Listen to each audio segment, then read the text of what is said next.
Hello everybody. तो आज हम क्लास 10th की इंग्लिश बुक जो है सप्लीमेंट्री फुटप्रिंट विदाउट फीट उसको पढ़ने जा रहे हैं। उसका पहला chapter a Triumph of surgery बहुत ही कमाल का चैप्टर है। इस चैप्टर में क्या है, इस चैप्टर किस बारे में है, चलिए पहले जान लेते हैं, ओवरव्यू देख लेते हैं इस चैप्टर का। ट्रिकी एक छोटा सा कुत्ता था। उसकी जो मिस्ट्रेस यानी कि उसकी जो मालकिन मिसेस पंफ्रे एक रिच लेडी थी। वो ट्रिकी को यानी कि उस कुत्ते को ज़रूरत से ज़्यादा खिलाया करती थी, ज़रूरत से ज़्यादा लाड प्यार किया करती थी। कुत्ता बहुत मोटा हो गया और बीमार पड़ गया। उसने कुछ भी खाने को बंद कर दिया। मिसेस पंफ्रे परेशान हो गई, चिंता होने लगी उन्हें। तो मिसेस पंफ्री ने जानवरों के एक डॉक्टर को बुलाया। डॉक्टर खुद राइटर यानी कि मिस्टर हैरियट ही थे। राइटर तुरंत समझ गए कि कुत्ते को क्या बीमारी थी। उसने मिसेस पंफ्रे से कहा कि कुत्ते को अस्पताल में भर्ती करवाना होगा, एडमिट करवाना पड़ेगा। मिसेस पंफ्रे दुखी हो गई और आखिरकार वो मान गई। राइटर कुत्ते को अपने साथ ले गया। उसने कुत्ते को कोई दवाई नहीं दी। वो उसे खाने को सिर्फ उतना ही दिया करता था जितनी की ट्रिकी उस कुत्ते को ज़रूरत थी। वो उससे ज़रूरत से ज़्यादा, जैसे कहते हैं ना, जो ज़रूरत पड़ती थी उतनी कसरत भी करवाया करता था। मिसिस पंफ्री टेलीफोन पर पूछती रहती थी कि ट्रिकी का क्या हाल है। एक दिन राइटर ने उसे बताया कि ट्रिकी यानी कि मिसिस पंफ्री का जो कुत्ता है वो ठीक हो रहा था। मिसिस पंफ्री ने कुत्ते के लिए ढेरों अंडे, वाइन, ब्रांडी भेजनी शुरू कर दी, लेकिन राइटर ने इनमें से कुछ भी कुत्ते को नहीं दिया। वो और उसके साथी कलीग्स जो थे वो इन चीज़ों का मज़ा उठाया करते थे। 2 वीक के बाद मिसिस पंफ्री अपने कुत्ते को वापस ले जाने के लिए आई। वो ट्रिकी को देखकर बहुत ही सरप्राइज हो गई। वो कुत्ता बहुत ही हेल्दी और बहुत ही फुर्तीला, मस्कुलर लग रहा था। मिसिस पंफ्री की आंखों में खुशी के आंसू थे। उसने राइटर से कहा कि ओ मिस्टर हैरियट, मैं कभी भी आपका शुक्रिया कैसे कर पाऊंगी। ये तो सचमुच सर्जरी का कमाल है ना। ठीक है, तो चलिए अब चैप्टर शुरू करते हैं। ट्रिकी नाम का एक छोटा सा कुत्ता अपनी रिच मिस्ट्रेस यानी कि एक बहुत ही पैसे वाली मालकिन का बहुत लाडला था और वो उसे ज़रूरत से ज़्यादा खिलाती पिलाती रहती थी। वो भयानक रूप से बीमार पड़ रहा था और उसकी मिस्ट्रेस उसे एक जानवरों के डॉक्टर के पास ले जाती है। क्या जानवर के डॉक्टर उसका कोई ऑपरेशन करता है? क्या कुत्ता दोबारा ठीक हो जाता है? चलिए देखते हैं। इस बार मैं ट्रिकी के बारे में हकीकत में बहुत चिंतित था, बहुत दुखी था उसकी हालत देखकर। मैंने अपनी कार रोक ली थी जब मैंने उसे गली में अपनी मालकिन के साथ देखा और मैं उसकी शक्ल देखकर शौक रह गया। वो बहुत ही ज़्यादा मोटा हो गया था, एक फूले हुए कुलचे के जैसा जिसके हर एक कॉर्नर पर एक टांग लगी हुई हो। उसकी आंखें जो खून जैसी लाल थी और जिनसे पानी जैसा कुछ बह रहा था, अपने बिल्कुल सामने को एक तक देख रही थी और उसकी जीभ, जबान जबड़े से बाहर लटक रही थी। मिसिस पंफ्री जल्दी जल्दी समझाने लगी। वो बहुत ही बेचैन सा हो गया था doctor. Mrs Harriet, mister Harriet, ऐसा लगता था उसमें कोई स्ट्रेंथ, कोई ताकत ना रही हो, ऐसा लग रहा था। मैंने सोचा कि ये ज़रूर ही कुछ हेल्दी खाना ना मिले उसकी वजह से हो रहा है, इसलिए मैं उसे सुबह और शाम खाने के बीच में कुछ दूसरी चीज़ें भी खाने को दे रही हूँ ताकि उसमें कोई ताकत आए। कुछ ग्रेन्स से बना हुआ खाना, मछली का तेल, रात के टाइम हॉर्लिक्स जो आता है वो उसका टॉनिक 1 ग्लास ताकि वो आराम से सो सके। हकीकत में बस इतना ही, इससे ज़्यादा मैं उसे नहीं देती। और क्या आपने मीठी चीज़ें कम कर दी थी जैसा मैंने आपसे कहा था? अब डॉक्टर बता रहा है मिसेस पंफ्री को कि मैंने आपसे कहा था कि कुत्ते को मीठी चीज़ें मत देना, क्या आपने वो बंद कर दी? अब मिसेस पंफ्री बता रही है, हाँ मैंने कुछ कम कर दी थी, लेकिन वो इतना कमज़ोर दिख रहा था कि मुझसे फिर रहा नहीं गया। वो क्रीम वाले केक्स और चॉकलेट को बहुत पसंद करता है। मैं उसे मना नहीं कर पाई डॉक्टर। मैंने नीचे खड़े उस कुत्ते की तरफ देखा। मुसीबत वही थी। ट्रिकी की एक जो गलती वो थी कि उसका लालच। वो बहुत ग्रीडी था। ऐसा कभी नहीं देखा गया था कि उसने खाने से कभी इनकार किया हो। वो दिन हो या रात किसी भी टाइम खाना हड़प कर जाता था और मैं हैरान हुआ उन सब चीज़ों के बारे में सोचता रहा जिनका जिक्र मिसेस पंफ्री ने नहीं किया था। ये तो सब वो खिला ही रही थी, पता नहीं और क्या क्या वो उस कुत्ते को खिला रही होगी। क्या आप उसे ज़रूरी एक्सरसाइज करवा रही है मिसेस पंफ्री? हाँ, मेरे साथ वो अपनी थोड़ी बहुत सैर कर लेता है जैसा कि आप देख सकते हैं अभी। लेकिन हॉकिंस मेरा जो माली है, लुम्बागो, वो उस बीमारी की वजह से बीमार पड़ा है और इसलिए कुछ टाइम से वो रिंग फेंक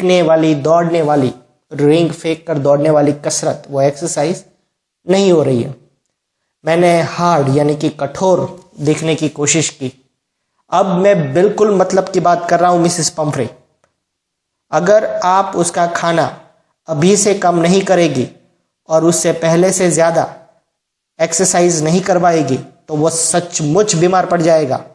आपको अपना दिल सख्त करना होगा और उसे बहुत स्ट्रिक्ट डाइट पे रखना पड़ेगा। मिसेस पंफ्री अपने हाथ मलने लगी। मैं ऐसा ही करूंगी मिस्टर हैरियट, सचमुच आप ठीक कह रहे हैं, लेकिन ऐसा करना बहुत मुश्किल है, बहुत ही मुश्किल। वो अपना सिर नीचे को झुकाए हुए सड़क पर आगे चलने लगी, मानो उसने इस नई प्रैक्टिस को तुरंत लागू करने का निर्णय कर लिया हो। मैं बढ़ती हुई चिंता के साथ उनकी तरफ देखता रहा जब वो चलते हुए जा रहे थे। ट्रिकी अपने छोटे छोटे वुलन कोट में जगमगाता हुआ चला जा रहा था। उसके पास ऐसे कोट्स की पूरी अलमारी भरी हुई थी। कुत्ते को पहनाने वाले कोट्स, कपड़े, कोल्ड वेदर यानी कि ठंडी के मौसम के लिए अलग, बारिश के दिनों के लिए अलग, एक रेन कोट, सब कुछ। वो मानो स्ट्रगल करता हुआ चला जा रहा था। उसे चलने में भी तकलीफ हो रही थी, इतना मोटा हो गया था वो। अपने पट्टे और जो साज, जो ऑर्नामेंट्स लगाए हुए थे, उससे झुकता हुआ। मैंने सोचा कि ज़्यादा दिन नहीं बीतेंगे जब मुझे मिसेस पंफ्री का बुलावा आ जाएगा। यानी कि मुझे पक्का यकीन था कि मिसेस पंफ्री का फ़ोन कुछ ही दिनों में आएगा कि ट्रिकी बहुत बीमार हो गया है। वो एक्सपेक्टेड कॉल कुछ ही दिनों में आ गया। मिसेस पंफ्री बहुत घबराई हुई थी। ट्रिकी कुछ भी खा नहीं रहा था, अपनी मनपसंद चीज़ भी खाने से इनकार कर रहा था। इसके अलावा वो बार बार वॉमिटिंग यानी कि उल्टियाँ कर रहा था। वो अपना पूरा टाइम एक कंबल पर लेटे हुए बिताता था, वो भी हांफते हुए। सैर के लिए वो नहीं जाना चाहता था, कुछ भी नहीं करना चाहता था। मैंने पहले से ही अपना प्लान बना रखा था। अब मिस्टर हैरियट बता रहे हैं राइटर, डॉक्टर, एकमात्र रास्ता यही था कि ट्रिकी को कुछ टाइम के लिए उसके घर से दूर रखा जाए। मैंने सजेशन दिया कि उसे लगभग 15 दिन के लिए हॉस्पिटल में ऑब्जर्वेशन के लिए एडमिट करवाया जाए। वो बेचारी लेडी लगभग बेहोश हो गई। उसे विश्वास था कि ट्रिकी तड़प तड़प कर मर जाएगा अगर वो मिसेस पंफ्री को हर दिन नहीं देखेगा। लेकिन मैं अपनी बात पर अड़ा रहा। ट्रिकी बहुत बीमार था और उसे बचाने का सिर्फ और सिर्फ यही एक रास्ता था।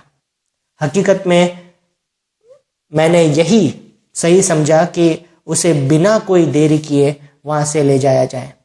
और जबकि मेरे पीछे पीछे मिसेस पंफ्री के रोने की आवाज़ आ रही थी, मैं कार की तरफ चल दिया, उस छोटे कुत्ते को ब्लैंकेट में यानी कि कंबल में लपेटे हुए। मिसेस पंफ्री के सभी स्टाफ मेंबर्स यानी कि जो सर्वेंट्स थे वो चौंक उठे थे और मेड्स यानी कि जो नौकरानियां थी वो अंदर बाहर भागने लगी। उसका दिन के खाने का बिस्तर, रात का बिस्तर, उसके मनपसंद खिलौने, नाश्ता करने का बाउल, लंच बाउल, सपर बाउल, सब कुछ लाने में। ये देखते हुए कि ये सभी चीज़ें मेरी कार में नहीं आ पाएगी, मैं कार को फटाफट से स्टार्ट करके वहाँ से चल पड़ा। जब मैं चलने लगा तो मिसेस पम्फ्री ने निराश होकर एक चीख के साथ अपने हाथों में लगे हुए छोटे छोटे कोट्स का वो ढेर गड्डी की खिड़की में से अंदर फेंक दिया। सड़क के कोने पर मुड़ने के पहले मैंने शीशे में से देखा, हर किसी की आंखों से आंसू बह रहे थे। खुली सड़क पर पहुंचकर मैंने उस पैथेटिक यानी कि वो दया आ जाए ऐसे छोटे जानवर को एक नज़र देखा जो मेरी बगल की सीट पर बैठा हुआ था, हाँफ रहा था। मैंने उसका सिर थपथपाया और ट्रिकी ने अपनी पूंछ हिलाने के लिए एक प्रयास किया। बेचारा छोटा बच्चा, मैंने कहा, तुम्हारे अंदर कोई जोश नहीं है, कोई स्ट्रेंथ नहीं है, लेकिन मैं समझता हूं कि मेरे पास तुम्हारा इलाज है। सर्जरी यानी कि अस्पताल पहुंचने पर वहां के सभी कुत्ते छलांग लगाते हुए मेरे आसपास इकट्ठा हो गए। ट्रिकी ने उस शोर मचाते हुए झुंड की तरफ बुझी हुई आंखों से देखा और जब उसे नीचे रखा गया तो वो बिना हिले डुले गालीचे पर यानी कि ब्लैंकेट पर पड़ा रहा।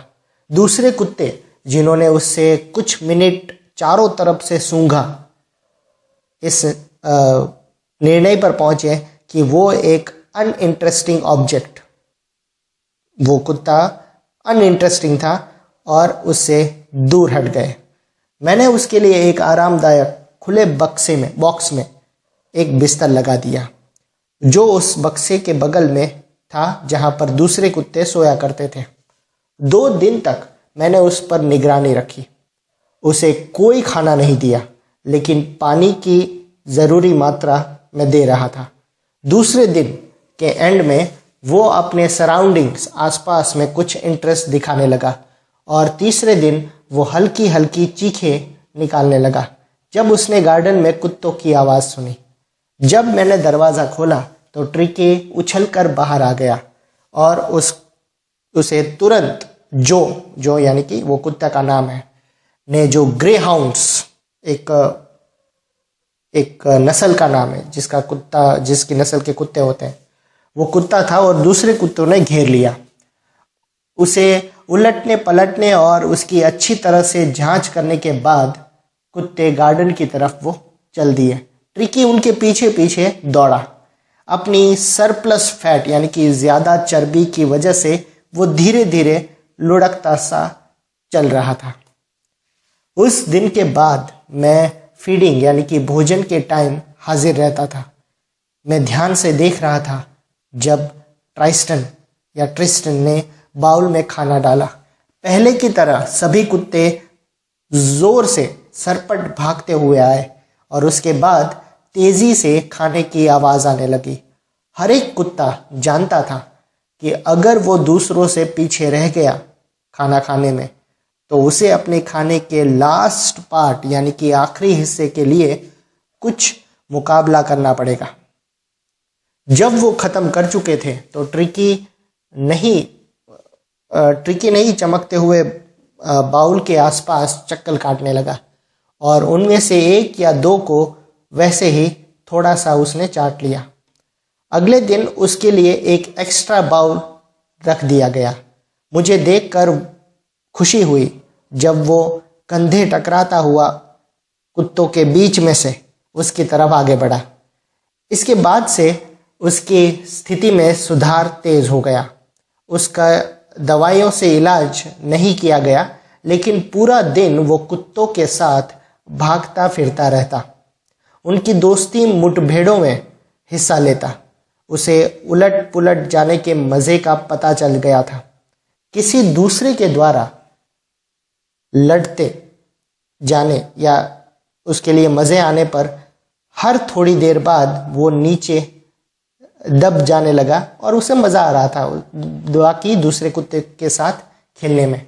वो उस ग्रुप का एक एक्सेप्टेड मेंबर बन गया था, एक अजीब मुलायम सी चीज़ खुरदुरा बालों वाले झुंड के बीच। मैं जो खाने के समय अपने हिस्से के लिए एक टाइगर की तरह वो लड़ाई करता था और रात को पुराने हैन हाउस में चूहों का शिकार किया करता था। उसे अपने जीवन में कभी इस तरह का मज़ेदार टाइम नहीं मिला था। ट्रिकी अब वो टाइम बहुत एंजॉय कर रहा था। इस पूरे समय के दौरान मिसिस पम्फ्री बैकग्राउंड में उत्सुकता पूर्वक मंडराती रही। लेटेस्ट न्यूज़ जानने के लिए दिन में वो 1 दर्जन बार फ़ोन किया करती। मैं ऐसे क्वेश्चन को टाल दिया करता था कि क्या उसके कुशन्स को रेगुलर बदला जा रहा है, क्या उसे वेदर के हिसाब से कोट पहनाया जा रहा है। लेकिन मैं उसे उतना बताने में योग्य हो गया था कि वो लिटिल फेलो अब खतरे से बाहर है और उसकी हालत में तेज़ी से सुधार हो रहा था।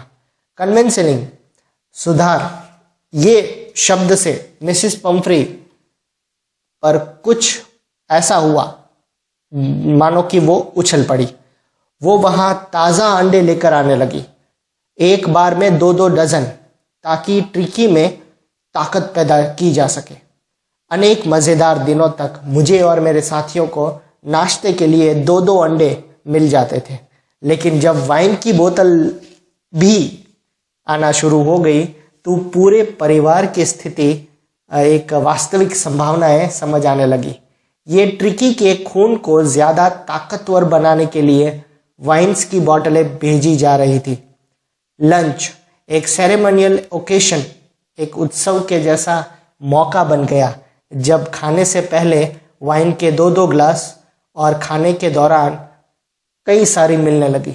हमें, मतलब डॉक्टर और उसके साथी को, हमें मुश्किल से विश्वास हो पाया जब ट्रिकी की सेहत के लिए आखिर में ब्रांडी आनी शुरू हो गई। कुछ रातों तक ये सुंदर शराब चारों तरफ सबके पास घुमाई जाती, इससे सूंघा जाता और फिर रेवरेंटली यानी कि एक सत्कार के साथ पिया जाता।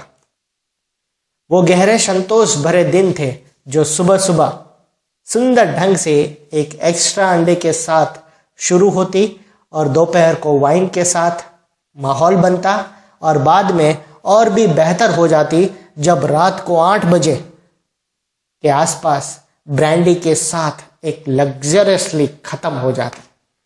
ऐसा लालच हो रहा था कि ट्रिकी को मैं अपने इस अस्पताल में परमानेंट गेस्ट बनाकर रख लूं।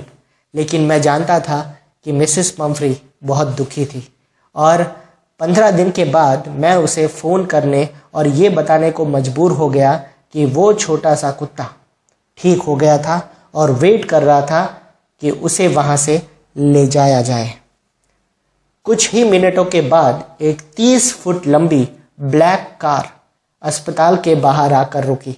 ड्राइवर ने दरवाज़ा खोला और उसके अंदर बैठी हुई मिसेस पम्फ्री की शक्ल को मैं मुश्किल से ही देख पा रहा था। उसके हाथ उसके आगे की तरफ कसकर जुड़े हुए थे, उसके होंठ कांप रहे थे। ओ मिस्टर हैरियट, मुझे सच बताइए, क्या वो सचमुच पहले से बेहतर है, ठीक है? हाँ, वो बिल्कुल ठीक है। आपको कार से बाहर आने की ज़रूरत नहीं है, मैं जाता हूँ और उसे लेकर आता हूँ। फिर डॉक्टर बोल रहे हैं कि मैं घर के अंदर से होता हुआ गार्डन में चला जहाँ पर ट्रिकी और बाकी कुत्ते खेल रहे थे। कुत्तों का एक पूरा झुंड तेज भागता हुआ घास वाले मैदान के चक्कर काट रहा था और उनके बीच सुनहरे बालों वाला एक छोटा सा ट्रिकी जिसके नीचे को लटकते हुए कान थपथपा रहे थे, पूंछ लहरा रही थी। 2 वीक में वो एक फर्टाइल हार्ड मसल एनिमल, बहुत ही मजबूत मांसपेशियों वाले जानवर में बदल गया था। वो उस झुंड के साथ साथ रहता हुआ दौड़ रहा था, अपने शरीर को फैलाकर लंबी लंबी छलांग लगा रहा था। उसकी छाती लगभग जमीन को छू रही थी।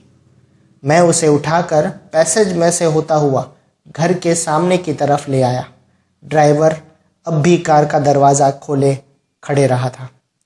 और जब ट्रिकी ने अपनी मिस्ट्रेस यानी कि अपनी मालकिन को देखा तो वो एक बड़ी छलांग लगाकर मेरी बाहों से नीचे उतर गया और मानो तैरते हुए मिसेस पंफ्रे की गोद में जाकर बैठ गया। वो ओह कहती हुई चौंक उठी और फिर उसे अपने आप को बचाना पड़ा जब वो कुत्ता उस पर झपट पड़ा, उसके चेहरे को चूमता हुआ और भौंकता हुआ। इस एक्साइटमेंट के दौरान मैं ड्राइवर की मदद करता रहा वो बिस्तर, खिलौने, ब्लैंकेट्स, कोट और बाउल बाहर लाने में, जिनमें से किसी का भी इस्तेमाल नहीं किया गया था। जैसे ही कार वहां से चली तो मिसेस पंफ्री खिड़की से बाहर झुक आई। उसकी आंखों में आंसू चमक रहे थे, उसके होंठ कांप रहे थे। उसने कहा, ओ मिस्टर हैरियट। वो रो रो कर कहने लगी, मैं आपका धन्यवाद, मैं आपका शुक्रिया अदा कैसे कर पाऊंगी। ये तो सचमुच सर्जरी का कमाल हो गया है ना। सो स्टूडेंट, ये था आपका चैप्टर। आई होप आपको पसंद आया होगा। Thank you so much.